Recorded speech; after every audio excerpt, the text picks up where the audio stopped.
उत्तर प्रदेश को स्मार्ट बनाने की कवायद शुरू हो चुकी है। उत्तर प्रदेश के मुख्यमंत्री योगी आदित्यनाथ ने स्मार्ट सिटी के 2 दिवसीय कार्यशाला का उद्घाटन किया। सीएम योगी ने कहा कि देश के सबसे ज्यादा गांव उत्तर प्रदेश में स्थित है। प्रधानमंत्री के 5 ट्रिलियन इकोनॉमी के संकल्प में निसंदेह राज्यों की भी भूमिका होगी। इस मौके पर सीएम योगी ने कहा कि ये सार्थक तब होगा जब हमारी ग्राम पंचायतें सशक्त होंगी। सीएम योगी ने कहा कि हम तकनीकी से जोड़कर अपने ग्राम पंचायतों को स्मार्ट बना सकते हैं। जीडीपी में 1% से अधिक की बढ़ोतरी करनी है तो वो हाई स्पीड इंटरनेट और वाईफाई के माध्यम से ही हो सकता है। 2 दिनों तक चलने वाली इस कार्यशाला में 2 विषयों पर चर्चा होगी। पहला विषय स्मार्ट ग्राम पंचायत होगा। ग्रामीण समुदाय को सशक्त बनाने के लिए इस विषय पर कार्यशाला में चर्चा होगी। कार्यशाला की दूसरे दिन यानी 16 सितंबर को सम्मेलन में स्मार्ट कृषि और स्मार्ट पर्यावरण, स्मार्ट स्वास्थ्य जैसे विषय पर विशेषज्ञों द्वारा मंथन किया जाएगा। अत्यंत महत्वपूर्ण विषय आदरणीय प्रधानमंत्री जी ने पूरे देश के सामने रखा है और वह विषय है कि स्मार्ट ग्राम पंचायत पर जो ग्रामीण समुदाय का सशक्तिकरण, कोई पीछे न छूटे। यानी आज की स्थिति में एक समग्र विकास की इस अवधारणा को प्रस्तुत करने वाला विषय देश के सामने है और उन स्थितियों में जब यहाँ पर मुझे यह अवगत कराया गया है कि राष्ट्रीय स्तर पर कार्य करने वाली वे तमाम संस्थाएं सरकारी और गैर सरकारी क्षेत्र में जिन लोगों ने ग्रामीण विकास के क्षेत्र में कुछ नया किया है, वे सभी इस दिशा में कार्य कर रही हैं। हम सब जानते हैं देश के अंदर लगभग 2.5 लाख ग्राम पंचायतें हैं और उनमें से 58,000 से अधिक ग्राम पंचायतें उत्तर प्रदेश में हैं। इन 58,000 ग्राम पंचायतों को अगर आप देखें तो देश के अंदर ग्राम पंचायतों का जो अनुपात है उसमें से लगभग 23% उत्तर प्रदेश में स्थित है। और उत्तर प्रदेश में इन ग्राम पंचायतों की भूमिका किस रूप में आदरणीय प्रधानमंत्री जी के विजन को आगे बढ़ाने में सहायक हो सकती है। प्रधानमंत्री जी ने देश की अर्थव्यवस्था को $5 ट्रिलियन की इकोनॉमी के रूप में बनाने का जो संकल्प लिया है, स्वाभाविक रूप से राज्यों की भी उसमें भूमिका होगी।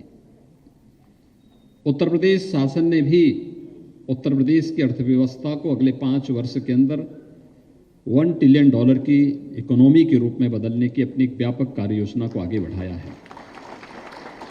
लेकिन ये सार्थक होगा तब जब हमारी ग्राम पंचायतें स्वयं आत्मनिर्भर होंगी।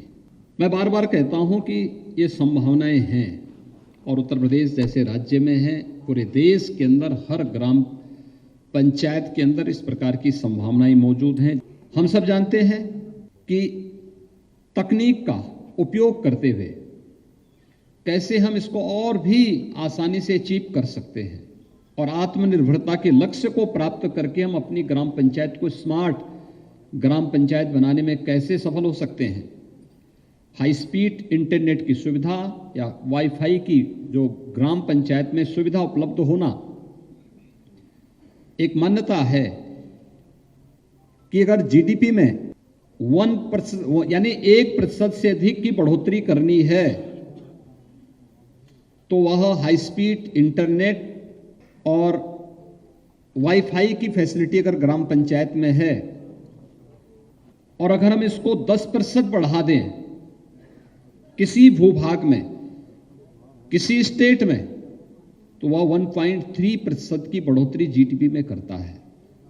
उत्तर प्रदेश राज्य के संदर्भ में अगर हम देखें तो यहाँ पे लगभग 32-33% ही अभी ग्रामीण क्षेत्र में हमारे पास इंटरनेट और वाईफाई की सुविधा है।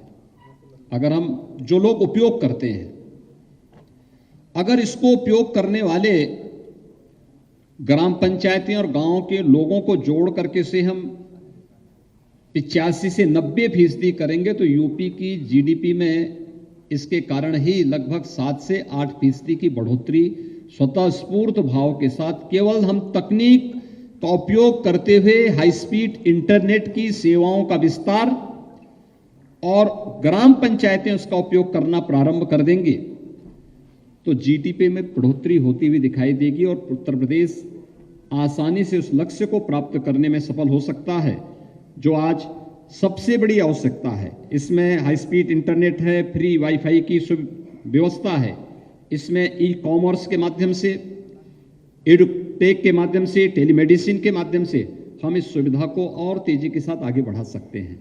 मेरा मानना है कि अगर भारत को आदरणीय प्रधानमंत्री जी के आत्मनिर्भरता के लक्ष्य को प्राप्त करना है, हमें इसकी नींव को आत्मनिर्भर बनाना पड़ेगा। भारत की आत्मा गांव में निवास करती है और गांव आत्मनिर्भर होगा तो बापू के सपने को साकार करने में मदद मिलेगी। जो उन्होंने ग्राम स्वराज की परिकल्पना की थी वो एक आत्मनिर्भर गांव की ही की थी। आत्मनिर्भर गांव ही स्मार्ट गांव की इस परिकल्पना को साकार कर सकता है।